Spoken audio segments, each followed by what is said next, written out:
SportsCenter right now. It's BYOE. Bring your own energy. A no-hitter. Alec Mills did it. Hey there, what's happening in America? Thanks for hanging out with us here on SportsCenter. Michael Leaves alongside Damien Woody. Abbreviated edition of SportsCenter, taking you to the top of the hour, but it's week one. There's so many storylines the NFL season, Damien. Yep. But there was a certain game with a certain quarterback facing another certain quarterback. Bucs, Saints, you know the deal. Tom Brady, after so many years and so many rings in New England, now leading the charge in Tampa Bay on the road for his first game with the Bucs, taking on Drew Brees and the Saints. First drive, TB12 calls his own number? Yeah, we've seen that in New England many a times where you see Tom with the quarterback sneak. 43 years and 41 days old, oldest player to score a touchdown in NFL history. It's 7-0. Here, though, Brady and Mike Evans seem to have some type of miscommunication. Evans breaks off his route and it leads to an interception. Yeah, see, that's where the lack of preseason, sometimes you have these type of mishaps, they'll work it out. And so what do the Saints do? They give the ball to the money man, Alvin Kamara. Takes it in, 14-7 lead. Kamara with 2 touchdowns in the first half. First possession of the second half. And Patriots fans are like, yeah, this is how his career ended in New England for Brady. His last pass there, a pick 6, another one in this game. Yeah, Mike, that's one of the hardest throws in professional football, that outbreaking route to the far hash. Brady stared down the receiver, can't do that and do that now. No matter how great you are, that's a tough one. 24-7 is the score. And then Brady finds a wide open O.J. Howard, his first touchdown through the air with the Bucs. It would not be enough in this game. Drew Brees, a lot of people thought maybe he was going to hang it up or towards the end, but he had 160 passing yards, 2 touchdowns. Saints go on to win it 34-23. They get the win. Bruce Arians and the Bucs get the L. Came out lighting up. We go right down the field and score a touchdown. So I wouldn't say he was out of sync at all until we started screwing it up.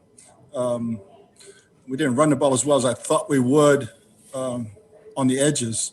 We had some success, but we had some good drives and we had some really poor drives. But the turnovers and the penalties were the key. I thought defensively we were outstanding.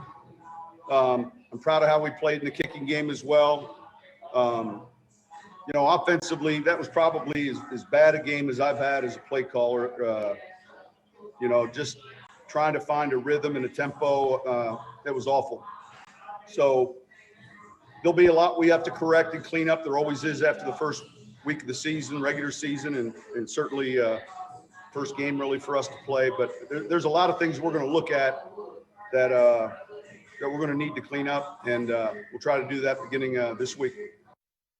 I think for us coming into it, obviously we knew it was going to be different. We knew there was going to be just some unknowns, but at the end of the day, it was, hey, worry about what we can control, create our own energy, focus on the job that we have to do. And listen, I thought it was a great team win. We're going to look at the tape, and there's going to be plenty of mistakes in all areas of this game. And obviously we can get so much better in so many areas. But at the end of the day, it was a great team win against a really good opponent. It's a game of execution, and obviously they, made more plays than we did, and made some just bad, terrible turnovers, and it's hard to win turning the ball over like that. So that's I obviously got to do a lot better job. All right, so Brady has now thrown a pick 6 in each of his last 3 games, including the playoffs. He did it today. He did that wild card loss to the Titans, and of course, Week 17 against the Dolphins there in New England. It's the first time in Brady's career that he's thrown a pick 6 in 3 straight games. All right, Damien, so much expectation, but also questions with Tom Brady going to Tampa Bay. He was hyped up for his first game, yep. And you saw that emotion when he scored that first touchdown. What did you make of the overall performance? Well, first of all, I thought the first series was spectacular by Tom Brady. And a lot of times those first 10 or 15 plays are scripted, and what you saw was vintage Tom Brady. The first play right here, you got the play action pass, and you got the corner route, and he just drops it right into a bucket. That's just terrific pass play by Tom Brady. Here's another aspect right here, little quick screen pass. That's what New England ran all the time, all those quick screens, another big chunk yard, and then obviously right here to finish off the drive, Tom Brady doing a quarterback sneak to really get the Bucs going on the right foot. what we saw from Tom Brady, we saw a mixed bag. You know, again, we saw the first drive where he marched right down the field, scored a touchdown. And then we saw throughout the game there was some miscommunication. Obviously, you saw Tom Brady with the pick six on the throw to the far hash. Right. So there are things that's going to have to be fixed. But this is a long season, and Tom Brady and that offense, they're going to get this thing rolling. And they weren't picked to win this game to begin with, right? So he's Tom Brady, but he's Tom Brady with the Bucs, and there's some other issues with that squad that has to be worked out. So again, they get the L here in Week 1. Washington, no mascot name this year, taking on the Eagles. And we pick it up in the third quarter. The Eagles were up 17-0 in this game.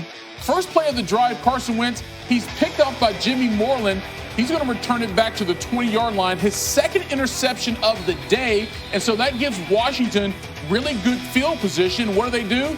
Third and goal. You give it to Peyton Barber. He goes in. So now it's just 17-14. And then early fourth quarter is tied at 17-all, Damien, and Wentz gets sacked. Yeah, listen. The Philadelphia Eagles had a lot of guys hurt, injured on that offensive line. And the one thing about this Washington football team, they are very talented on the defensive front. No one in the history of Washington football has had more sacks than Ryan Kerrigan, who just passed Dexter Manley with 92. Barber on the pitch, fights off one blocker. He gets the first down. Ron Rivera electing to go for it on 4th and 1, and that keeps the drive alive. So you give it back to Barber, runs it for a second touchdown of the game. That drive, 13 plays, gave Washington a 24-17 lead. And then the Eagles still with a chance. Wentz stripped by Deron Payne. Kerrigan recovers, and Washington reels off 27 straight points, the largest comeback against the Eagles in Saints history. Here's Sal Palantonio. With his team down 17-7 at halftime, Washington head coach Ron Rivera, who's been undergoing cancer treatment, needed to duck into the trainer's room for a prearranged IV.